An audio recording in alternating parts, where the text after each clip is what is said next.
జగన్ వైఖరిపై మాజీ మంత్రి TDP senior నేతలు గంటా శ్రీనివాసరావు ఫైర్ అయ్యారు. అన్ని చోట్ల డిజిటల్ పేమెంట్స్ తో లావాదేవీలు జరుగుతాయని, ఏపీ లిక్కర్ షాపుల్లో మాత్రం జరగవని తెలిపారు. లిక్కర్ షాపుల్లో ఉన్న నగదు ఎటు వెళ్తుందని ప్రశ్నించారు. ఆ నగదుకు సంబంధించి లెక్కపత్రాలు ఉన్నాయా అని అడిగారు. ఆ మద్యం షాపుల్లో కల్తీ మద్యం లభిస్తుందని గంటా శ్రీనివాసరావు విమర్శించారు. ఓవైపు మద్యంతో డబ్బులు తీసుకుంటూ మరోవైపు జగనన్న సురక్ష అని ప్రజల వద్దకు వస్తున్నారని విమర్శించారు. రాష్ట్రంలో మద్యపాన నిషేధం అమలు చేస్తామని గొప్పలు చెప్పారు. కానీ నిజానికి ఇక్కడ మద్యం ఏరులై పారుతోందని ఆరోపించారు. వచ్చే ఎన్నికల్లో ఓటు అనే వజ్రాయుధంతో ప్రజలు వైసీపీకి బుద్ధి చెబుతారని తెలిపారు.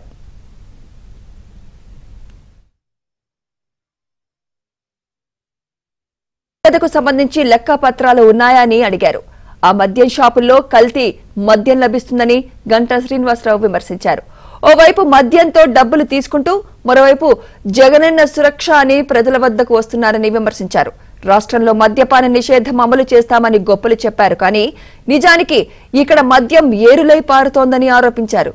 వచ్చే ఎన్నికల్లో ఓటు అనే వజ్రాయుధంతో ప్రజలు వైసీపీకి బుద్ధి చెబుతారని తెలిపారు.